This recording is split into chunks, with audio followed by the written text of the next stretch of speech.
Bismillahirrahmanirrahim. Assalamualaikum warahmatullahi wabarakatuh. Saya Wawan Sulangsi. Di video ini saya akan memaparkan penerapan asas nasionalitas pasif dan asas universal dalam pemindanaan pembantu tindak pidana perdagangan orang dalam RKUHP.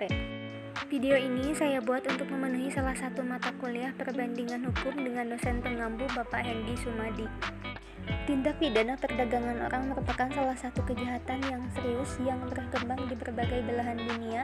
Tindak pidana jenis ini menunjukkan kesenjangan antara cita-cita perlindungan hak asasi dan martabat manusia dengan kenyataan yang terjadi. Perdagangan orang merupakan bentuk perbudakan di zaman modern saat ini. Tindak pidana perdagangan orang telah diatur di dalam Undang-Undang Nomor 21 Tahun 2007 tentang pemberantasan tindak pidana perdagangan orang, selanjutnya disebut UU TPPO. Keberadaan undang-undang tersebut belum dapat memberantas tindak pidana perdagangan orang secara efektif. Saat ini berkembang banyak modus tindak pidana perdagangan orang. Sebagian besar korban dari kejahatan tersebut adalah wanita dan anak-anak.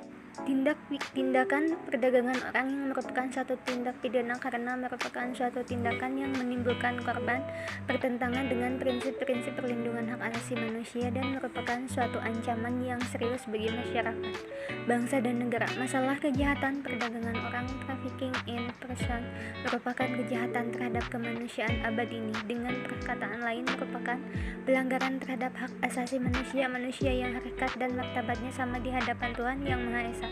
Maka sesama manusia, siapapun dia, tidak diperkenankan memperlakukan sesama manusia seperti benda atau barang dengan memperjualbelikannya untuk tujuan apapun. Asas nasionalitas pasif. Asas nasionalitas pasif dapat diterapkan dalam menangani terjadinya pembantuan tindak pidana perdagangan orang yang terjadi di luar wilayah Republik Indonesia dengan memanfaatkan berbagai peranatan hukum, misalnya Interpol, Notice, dan Mutual Assistance in Criminal Matter. Dalam hal ini masih akan ditemui kendala dalam proses penyerahan tersangka untuk diproses secara hukum di Indonesia apabila antara kedua negara belum terdapat perjanjian ekstradisi. Asas universal. Asas ini mengatur bahwa prioritas kewenangan untuk mengadili suatu kejahatan internasional harus diberikan kepada negara yang memiliki hubungan paling erat dengan kejahatan tersebut. Berdasarkan pengertian di atas, maka menurut penulis, asas teritorial, asas nasionalitas, dan asas perlindungan perlu ditambahkan sebelum negara lain bisa melaksanakan yurisdiksi universal. Asas universal. Pertama, asas teritorial, yaitu kewenangan negara untuk mengadili tindak pidana yang dilakukan dalam wilayah hukumnya. Dalam konteks Indonesia, asas teritorial ini sudah diatur dalam pasal 2 KUHP. Asas teritorial ini kemudian diperluas dengan adanya asas teritorial subjektif dan asas teritorial objektif.